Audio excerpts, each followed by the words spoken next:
How's it going, guys? Josh here at TRAXXAS, and in this video we are going to be going over the first 5 upgrades that you should get for your Stampede 4x4 VXL. In the past we made this same type of video, but instead of with the Stampede 4x4 it was with a Slash 2-wheel drive, and we'll link both of those videos right up here, so if you want to check those out you can. But today we're going to be going over just the Stampede 4x4 VXL. So before we go into all the upgrades, let me just give you a little bit of background about our Stampede and our experience with it. So we got the Stampede probably around 3 or 4 years ago, and we got it as the brushed model, and then we upgraded to brushless at a later date. And as of right now, this is our favorite basher. It's personally my favorite 3S Stampede on YouTube because it just drives so well, and we really have this thing dialed for our driving style. Not to mention it is super durable and it looks good. This thing has well over $800 worth of upgrade parts on it, but we're only going to be going over 5 of them that we have that are probably the first ones that you should get. So the first upgrade that we recommend you get for your Stampede 4x4 VXL is drive shafts. And I'm running Techno RC M6 drive shafts on the front and the rear. And then I would also recommend getting their center drive line, because whether you started with the brush Stampede and converted to brushless or have the brushless Stampede already, both of the drive shafts that come stock in those vehicles aren't really that durable. The brush model is plastic, but the VXL model does have an aluminum drive shaft, but it's all hollow on the inside and it can bend easily. So since I started with the brush Stampede, I used to have the plastic drive shaft, and I actually never had an issue with that drive shaft, but I never had an opportunity to run it on 3S LiPo because I just upgraded to Techno, and it is a solid piece of steel rod and it's definitely not going to break. I've never had any issues with it, and I really like that part. And like I said earlier, I am running the Techno M6 front and rear drive shafts, and I've only broke one so far, but Techno has a policy where if you break a drive shaft, as long as it's not bent, they will take it from you, and all you have to do is pay shipping and you get a free new drive shaft. So it was almost like it never even happened. Now if you do run the Stampede 4x4 VXL on 3S out of the box, the drive shafts will not last at all. They're plastic, they're fragile, they do not hold up, even on 2S LiPo at times. There's just no getting around it. Right when you order your Stampede 4x4, if you haven't already, just get drive shafts while you're at it, because you're going to want to swap them out immediately, because I bet money that they would break the first run or come close to breaking, because they do wear out fast on the U-joints. So moving on to the next upgrade, that would be a Proline Brute Bash Armor body with the Proline extended body mounts.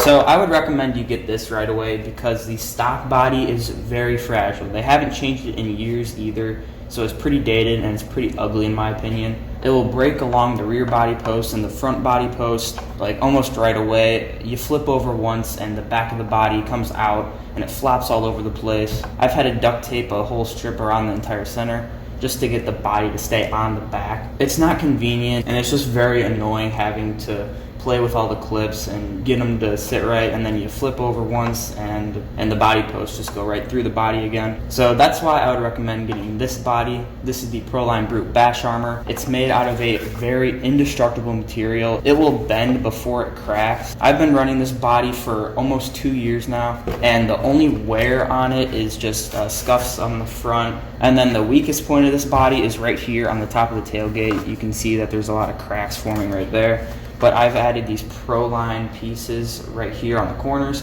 and then also a TRAXXAS Max roof skid. So I really think that this body is going to last for many, many years to come, because there's no cracks around the body post, which is the main part of the structure of this body. As long as the holes for the body post are good, I really think that this body is going to last forever. Now, if you do get this body, you do need different body mounts. Proline has these adjustable extended body mounts. They have screw-on caps instead of clips. So sometimes the thumb screws do back off a little bit. So while you're driving your Stampede, I usually just tighten them down, and you shouldn't have any issues. But if you do end up getting this body setup, I would strongly recommend that you get longer screws for the body mounts right here. I think I'm running almost a 20 millimeter long screw, and the ones that come with the Pro Line body mounts are very short and they just pull out of the body mount all the time. And you also don't get much engagement with the thumb screw with this body because it's a lot thicker than a normal body. So by getting a longer screw for the thumb screw to thread into, it just allows for a lot more thread engagement and they'll almost never pull out. I've never had any issues running these longer screws. And I'll be sure I put links to everything that I talk about in the description of this video so then you can check them out for yourself. So the third upgrade that we're going to talk about today is the aluminum shock caps for the stock Ultra Shocks. Out of the box it comes with plastic caps and they pop off all the time, even in crashes that aren't as severe as others. And that's just from overextending suspension arms down. It just pulls the shock body right out of the cap, and then there's a mess of oil everywhere and it's really a pain to clean. It's a very simple fix. It just gets annoying because it happens frequently, and the caps are only like 15 bucks for all four, so it's really a no-brainer upgrade. And they look really good too. There's all different colors. There's red, there's blue, there's green, and I think there's even pink now. So I would definitely consider these as an upgrade that you should get right away. So the fourth upgrade that we're going to mention in this video is a ESC fan for the VXL3S ESC and a motor heatsink. If you'd like to run back-to-back 3S packs just like us with your Stampede, then you'll notice that the motor and the ESC get pretty hot, especially on warm summer days. It can overheat frequently, so installing a TRAXXAS ESC fan and a motor heatsink really helps to keep the temp down. Now when you install a fan on this ESC, I would recommend getting a zip tie and wrapping it around all the mounts because it can pop off and that just secures it in place and it really locks it in. I've never had it pop off with this zip tie on. Now instead of a heatsink you can run a fan on the motor, but I really never felt the need to. Plus it's a lot more wires and they're not that cheap either. I think they're like 30 to 40 bucks, whereas this part is, I think it might be under 10 bucks, maybe around 15, I'm not exactly sure, but I will link everything in the description. So the fifth upgrade that we're going to talk about is a little bit controversial because I felt like I needed this upgrade, but a lot of people don't need it. So if you like doing flips, hitting big jumps with your Stampede, and you like to bash it hard like us, then you probably would want to look into this upgrade, and that would be spiral cut ring and pinion gears for the front and the rear diff, and then also in the rear diff an XL1 diff conversion for the internal gears. Unlike most people, I actually had a lot of issues with my differentials with my Stampede 4x4. Could be because of my driving style, but I kept on stripping gears, and after I broke my second set of ring and pinions, I just said, you know what, I'm going to upgrade to the highest quality TRAXXAS spiral cut gears, which are $80 total for the front and the rear, and they are so much better. I haven't had any issues with them breaking. They are so much more beefy. The teeth are just massive on them. They really should come from the factory with that because it makes these stock ring and pinions look so puny. It's crazy. So if you have issues with your ring and pinion on your Stampede, I would definitely look into them. You will not be disappointed. Totally worth the money in my opinion. And then I did mention that I'm also running the XL1 internals